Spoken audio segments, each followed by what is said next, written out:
Welcome to Podcast Combat Sports. I'm your host, Frank Palumbo, and I am back with episode 5 after a short hiatus, maybe a long hiatus. A lot has happened since my last episode with TJ George, namely Xtreme Combat Burlington at the Sheraton Hotel, December 19th. We're about a week removed, this being the day after Christmas, and today I am joined by new XCP MMA Flyweight Champ, David Weintraub. I'm about to call David. I really don't have many details on it. I actually haven't even seen the fight. I haven't seen any video of it. So I'm going to learn a lot tonight talking to David. I'm about to call him right now. So, yeah, hold on.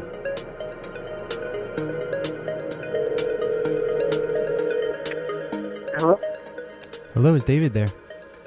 Yeah, this is David. Hi, David. Frank Palumbo. Hey. How's it going, man? Good. Good to hear from you. So, how are you feeling? I'm feeling much better. Feeling pretty good. So, I got to tell you first off, I didn't make it to Burlington last week. I coach wrestling. I was in Watertown, New York. So, I didn't get to see it. So, I'm kind of coming into this blind. But after I saw your post, man, I definitely wanted to get you on and talk to you about it. Well, cool. Awesome. Thank you. I appreciate that. So, let's get into it. We'll talk about the fight a little bit. I saw that you won, but I didn't see how you won.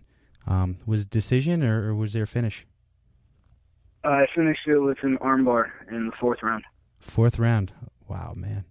So, considering you were kind of banged up going in, it was a pretty long fight. Yeah, it was. It was actually the longest fight I've had so far. And I saw that you had at least one Muay Thai fight. That's right. I've only had one Muay Thai fight so far, and that was for the title. Oh, so that fight was with Kenny Lewis? That's right. So currently you hold the MMA and the Muay Thai titles for XCP? That's right. It's in the flyweight division. Cool, man. Congratulations on that. Thank you very much. You fought Jordan Champion last week, December 19th. Finished it with an armbar. Tell me how the fight played out a little bit. I expected to start out pretty explosive.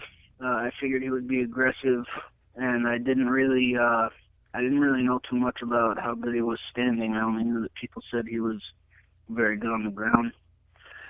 I was just moving, staying on the outside. We had some exchanges. The first round was pretty wild. I hurt him at one point with some knees to the body and kicks.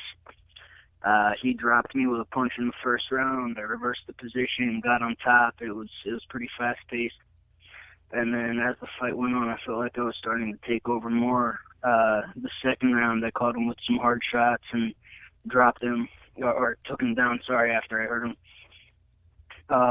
He said he got poked in the eye in the middle of the second round, and I don't doubt it. It wasn't intentional. I didn't even notice it happen. So after he recovered, we were back on our feet, and it was kind of more of the same. He came out very aggressive. I took him down, controlled the top position, but I was really starting to fade by that point physically. And so my pace was starting to slow, and he was starting to put more strikes together on the feet. And by round 4, I literally couldn't even stand on my feet. There's a video online now, and you can see that there are points in the 4th round where I just kind of leaned against the cage to catch my balance while I was trying to kick. So by that point, he took me down. Got on top, landed some shots. I managed to get back to the guard, and as I was recovering the guard, he started trying to attack a submission, and I just went for the armbar and got it. Cool. So you had a little some injury with your stomach, and what else? Yeah, it was my kidneys also. It was basically, I didn't know going in, but because I had taken some anti-inflammatories and I wasn't rehydrated fully from after the weigh-in, it interfered with my kidney function. I had what's considered an acute non-traumatic kidney injury, and torn and inflamed stomach lining. And it wasn't something I felt at all going into it. Like getting in the cage, I felt great. I had trained hard. I was confident in my conditioning. But when your body is, or I guess when your muscles are fatigued and they're working and burning creatine, I just learned this in the hospital. Your kidneys have to filter out a waste product from your body called creatinine, as well as muscle cells that can get detached from muscles by getting hit and things like that. And my kidneys just pretty much weren't functioning quickly enough or well enough or, the way they needed to. And that was, I think, the main problem during the fight for me. Was there anything from the fight, like any kicks or punches to the body that may have aggravated that or caused anything? Or Oh, no. It's not... So what I said about muscle cells detaching is just something that it happens normally. Apparently, I just learned that as well. Whenever somebody gets hit, but there was no increased risk of getting struck in the midsection or anything like that. Just the physical work, the muscle fatigue is what caused it. Yeah, man, that's pretty crazy. It's a wonder that you were able to perform, especially in those later rounds. Thank you. So actually, I saw that you had posted you were going to post a video. So as soon as we get off the phone, I'm going to go watch it. I'm very excited to see it, especially considering that this type of thing, you don't really see stuff like this happen at our level very much. Yeah. So I mean, this is kind of crazy. It's actually very, very fortunate that nothing during the fight had any permanent damage. Yeah, absolutely. I mean, you just never know if you're weakened and you take those blows, it could be so much worse than if you were 100%. So, I actually work at the hospital in Plattsburgh, New York, which is right across the lake from Burlington, and it's affiliated with University of Vermont. So I kind of want to get a little plug in here. I know you said that the staff and the doctors were excellent. So can you tell me a little bit about your stay over at UVM? Oh yeah, absolutely.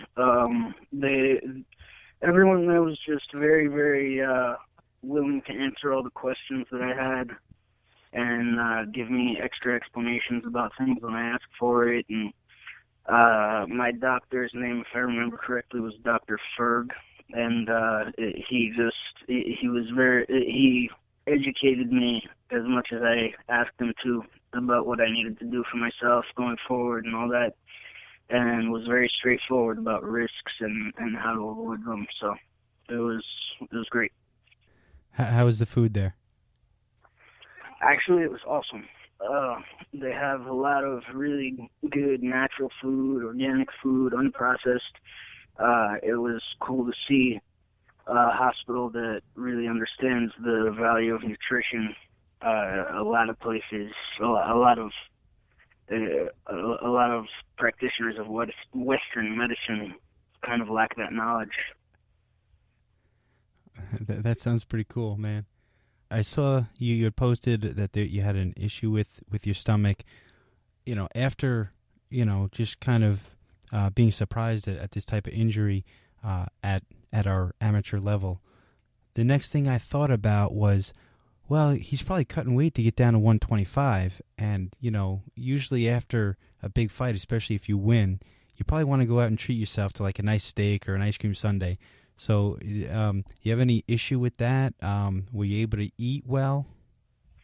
I barely ate. I threw up right after the fight in the hallway, and I kind of felt sick a little bit all night, on and off.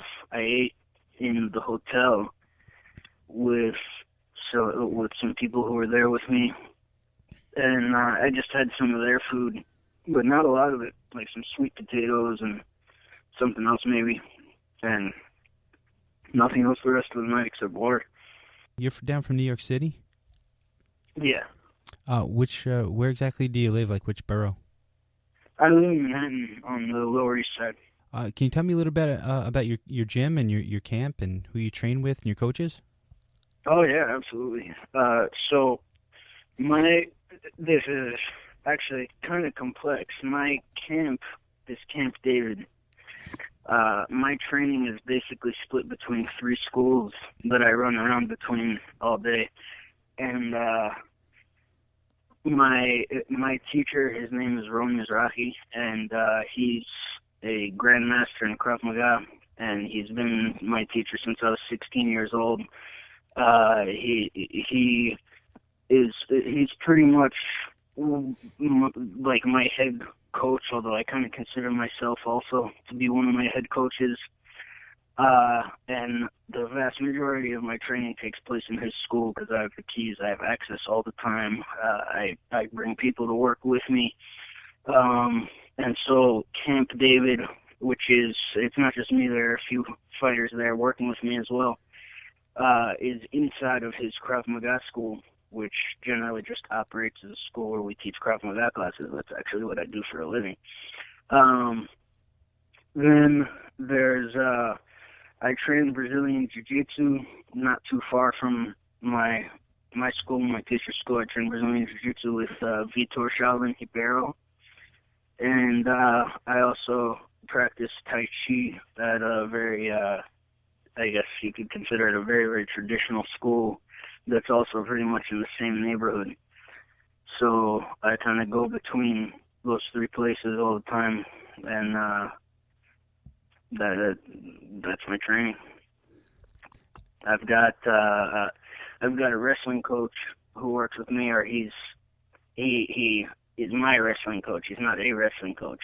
His name's Chris Riker, and he's been working with me for a few years. He comes to my school and is a student of mine as well as a teacher of mine. So I have a bunch of people to work with there. So would you say you have like a large camp or kind of a small camp? I would say it's a very small one. It's pretty much myself, my friend and training partner Pete, who fought back in August for XCP. That was his first fight, and he won it in 20 seconds by TKO. And another training partner of mine, Jose, who is set to fight for the XCP Muay Thai belt at featherweight in Barrie in February. And we are the only 3 who have actually fought so far. I've got a couple of other people who are probably going to do some grappling tournaments like Naga and stuff like that to kind of get them into it, and some people who want to fight. But it's a really small team. We're always looking for more really serious fighters to work with, though. Yeah, I think those grappling tournaments are a good segue into the sport. So actually, believe it or not, I have been to Vitor Shaolin's studio before, a number of years ago. Oh, wow. Now, same location over the past 5 years, maybe? So I've actually only been there since the beginning of May, and it's on 8th Avenue between 47th and 48th. So I'm not sure how long they've been there, but it's a very nice school. Well, the place I went to, I was meeting a buddy of mine there, and of course I was late, so it looked really bad. But they had to buzz me in, and then I went up the stairs, and kind of around a corridor, if I remember. Does that sound familiar? Yeah, the building has an elevator as well as a staircase, but it is a pretty long hallway to get into the classroom. Yeah, actually, I went there, I think after my first fight in like 2010, and oh, wow. I talked to a guy, I really should remember his name right off, Marcus Loro. Yeah, Marcos Loro Galvao. Yeah, Galvao. Yeah, he's a Bellator champ now. Bellator champ, yeah. Yeah, so he's talking to me, and a buddy of mine paid him for a private lesson for both of us. So he spent a little time training with us, and my buddy is translating Portuguese as best as he can. Yeah, that was a fun time. I didn't really realize until about 2 years later how good Loro really is, and then so ever since then I've been trying to catch all his fights on Bellator. Yeah, he's amazing. He still teaches there. Yeah, I was a pretty good wrestler, and I remember being a little bit bigger than him, and just feeling so helpless when he got a hold of me. But yeah, good memories though up in Manhattan. Awesome. As I said, I didn't make it to Xtreme Combat last week, so I was very happy to see that the weigh-ins were at the University Mall. How did that go? Yeah, they were. It was pretty cool. I got there very early. I always do because I always hope I'll get to weigh in early. And they had a little stage set up in like a pretty crowded area where a lot of people were walking around. They had some like some T-shirts and stuff set up to sell, and a big banner, and people were coming over to ask questions. They'd scale up on the stage, and it was pretty cool. Oh, that's awesome, man! I had always wanted to do that. I'm so glad that Kathy and Kyle made that work, because I just knew that if you get these weigh-ins in a crowded place, that is going to be so much attention, especially in Burlington. Burlington is just so different than Plattsburgh, and we're like right across the lake. But how was the turnout at the Sheraton?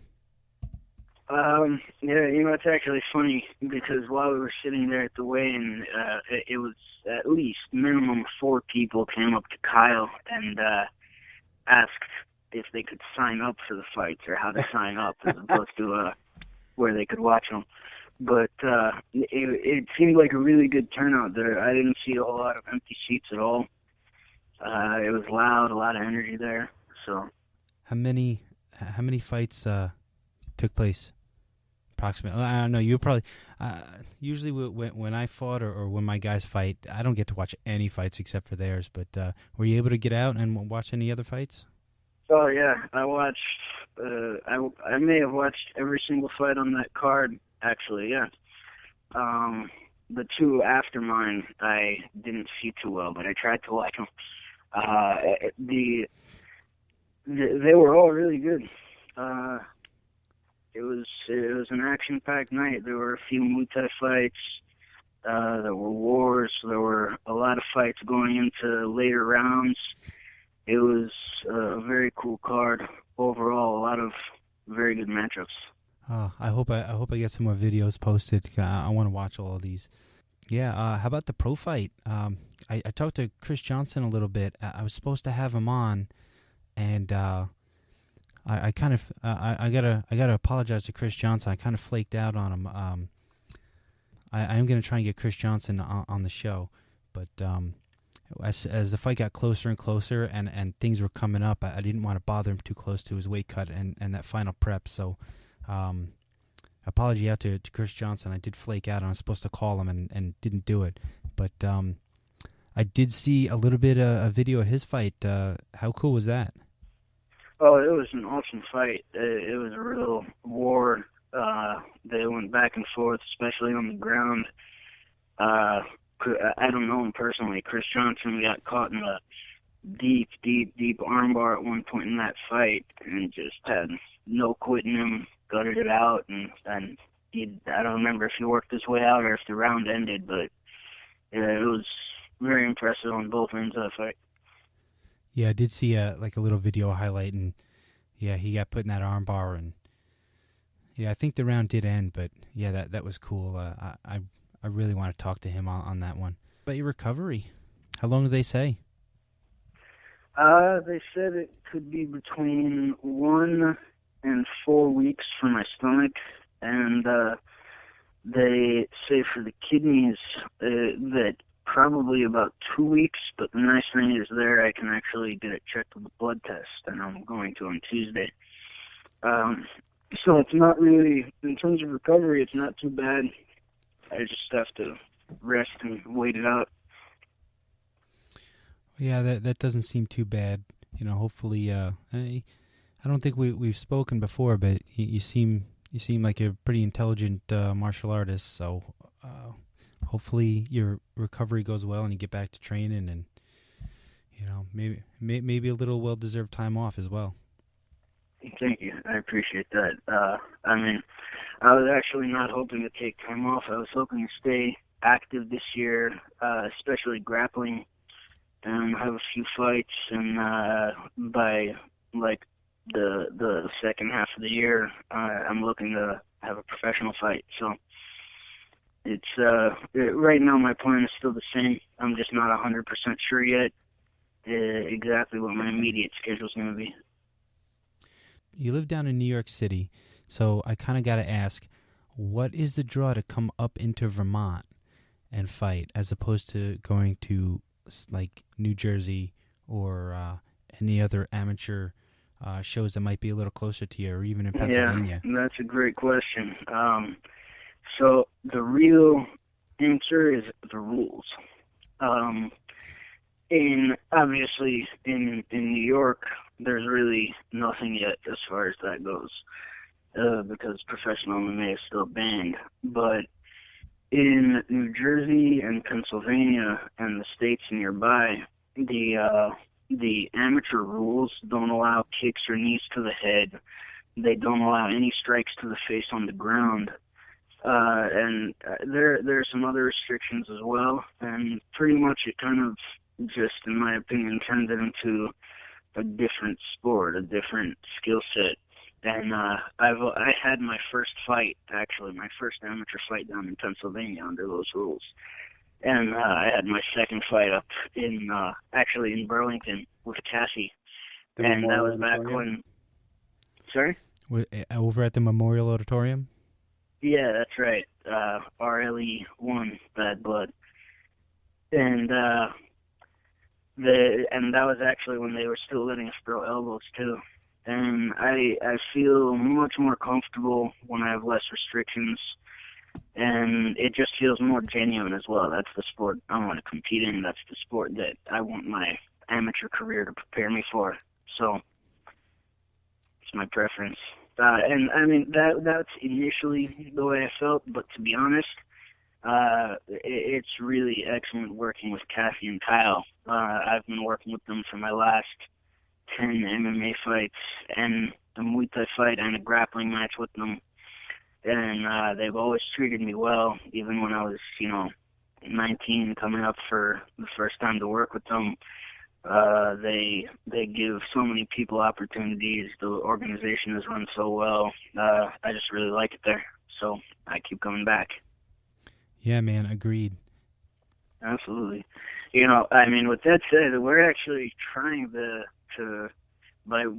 me and my teacher Ron have been kind of talking to them about trying to convince them to come down to New York City, and do an event, because we're sure we could fill up some seats here, and it is a long trip out there, but there's very little in the city as far as any kind of amateur MMA. Yeah, I try and keep up with stuff downstate, and I see that they're doing a lot of like kickboxing, and I think it was in Queens or in Staten Island, and they're trying to get people on board with this legislature, which is, I think everybody knows, it's kind of BS. These things are gonna help. When people come in, they see that people, it's a sport, and people are working hard, and they're going out and expressing themselves in this martial art. It's I think more and more people are going to get on board. It's just I think it's just a matter of exposure. Yeah, absolutely. I agree. And obviously there's a whole bunch of politics involved, but I think eventually it's just a matter of time. So you seem to be more of like a martial artist than, more of a martial artist than I am. I came from a wrestling background. Do you see like a distinction between the term martial artist and like the term fighter? Yeah, there's definitely a distinction, although there doesn't necessarily have to be. When you talk about a fighter is a person who fights. So a fighter, the word fighter could be used to describe a boxer as well. And culturally in boxing, there's very little of what you see in martial arts in terms of respect or anything like that. Not that it doesn't exist, just that it's not considered necessary or particularly important. So yeah, a fighter is a little bit more generic. A martial artist is a martial artist could just mean a person who practices martial arts, but really it means a lot more than that. It's a lifestyle being a martial artist. It's a way of thinking. It's a way of behaving, and that could be slightly different for every person who is a martial artist, but it's still something very particular that's kind of carrying that idea of martial arts, which is preparation for anything constantly with you. Do you have a couple more minutes? There's a couple of questions that I've kind of kept in my pocket. I just wanted to throw them out at you here. Let's see. Do you consider grappling fighting? I do. I consider grappling combat. It's always funny to like play with words and stuff because it's not really that important what you call something, but grappling is a form of combat just as much as boxing is a form of combat or anything else. The goal in grappling is actually to cause damage and pain and all these other things. The rules just keep people safe, and probably safer than they do in striking sports the vast majority of the time. But, you choke somebody out, that's the end of a fight as well. So I absolutely consider grappling to be a form of combat. Now, you studied Krav Maga? That's correct. That's the martial art that I've been practicing the longest. So the next question I think might be, you may have a biased answer. So first I'll tell you the question, and then I'll kind of give you a parameter in which to provide an answer. The question is, which style of martial art do you think is best for self-defense and or street fighting? And I think I know the answer. Well, I have my opinion, I'll say. And I'm going to guess that you would say Krav Maga. Well, what I'm going to say is that there isn't one that's best, in my opinion. If you would tell me that, somebody, if you would tell me that somebody wants to train in martial arts specifically for self-preservation, and the ability to walk around comfortable with the idea that they can keep themselves alive in really, really bad scenarios that can happen on the street, I'd say that I'd hope they could train at my Krav Maga school or a very small number of other ones around the world. But there's the most important thing, in my opinion, is to do what you do at a high level. And a person who is prepared, who has a plan or has something to turn to quickly is always going to be better off than a person who doesn't. My teacher says that there are only two kinds of people in a fight, trained and untrained. And so, I mean, like, in terms of concepts and things like that, if you're in a high-level Krav Maga school, you'll get exposed to fighting people who have knives and sticks and defending yourself against threats with weapons, guns, and knives and things like that. And at certain levels, you can deal with people swinging chains and multiple attackers and a lot of fighting as well and sparring. And it's good to be exposed to all those different things. But at the same time, I've heard plenty of stories about a guy pulls a knife out on a wrestler and gets double-legged and knocked out on the pavement. So I couldn't say one thing is the best. Well, I'll tell you, I'm a wrestler, and if somebody pulled a knife, I probably would not double-leg takedown. I wouldn't want to get stabbed in the back. That is actually a better plan. I would probably turn into a track star, and, if I got the chance to hit somebody, I'd hit them, but I'd probably just run, especially with a knife. I'm not messing with a knife. So absolutely, it's not necessarily a good plan. So here's a question that I kind of want to start asking the guests on the show. Conor McGregor, are you on the bandwagon? Well, I don't exactly know what that means because As far as, like, do I believe that he's, the best fighter in the division, or as good as he seems to be, he's an amazing fighter. When he talks about fighting, his level of understanding is really, really deep. His level of execution is incredible. And this is, who am I to even comment on it, but it's, in terms of the division, I can't wait to see him fight Frankie Edgar. That's definitely not a fight that's just a walkthrough. And I'm not a big fan of the trash talk, so the way he talks about other fighters I typically don't like. But as a fighter, I believe 100% that he's an amazing fighter. Yeah, I like the things you said about his level of understanding, because, I think he could probably sell a fight on that alone.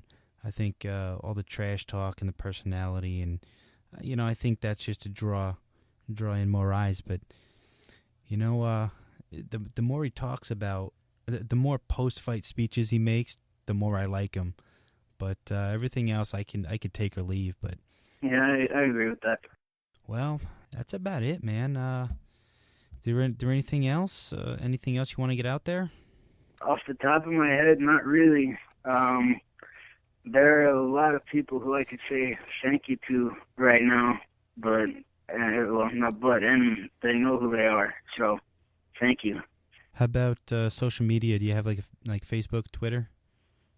Well, I have my own Facebook page, a personal one, and I have a YouTube account for myself and my whole training camp. And as far as anything else, the Krav Maga Federation Facebook page and the Ron Mizrahi Facebook page are the places to find any information about my fights and videos and things like that. Definitely the YouTube channel has all the videos as well. Do you think you could send me links to those Facebook pages? Because I'm going to put together like some show notes, and I'm actually going to start posting all my show notes right there on Facebook. So if you could actually send me those, yeah, that way I can, I don't misspell anything. Absolutely, I can do that. Cool. So I want to thank you very much. I think we've gone just about 36 minutes here, just talking about your fight, your recovery, and martial arts in general. Awesome. I enjoyed it very much. Thank you for having me on. I want to thank you very much for taking the time to talk to me, and yeah, I appreciate it. Thank you. I appreciate it as well. Hopefully I'll see you at one of the events one of these days. Yeah, pretty soon. I'm getting right back there over in Burlington, so can't wait. Cool. So thank you very much, and have a good night. Have a good one. Bye. That was fucking awesome. That was awesome. Big thanks to David Weintraub from Camp David down in Manhattan, New York City, coming up to Vermont to fight. Comes out victorious over Jordan Champion in the Flyweight MMA title fight December 19th. Also that night, another one of our guests, TJ George, had his big battle with Andre Belcaris. Of course, TJ takes that win by rear naked choke in the third round. So that is the show for this week, and I literally have about 30 seconds to wrap it up. Follow us on Facebook, Twitter, and Instagram at PCSMMA. That's Podcast Combat Sports, MMA. Also subscribe on YouTube, SoundCloud, and iTunes for weekly podcasts.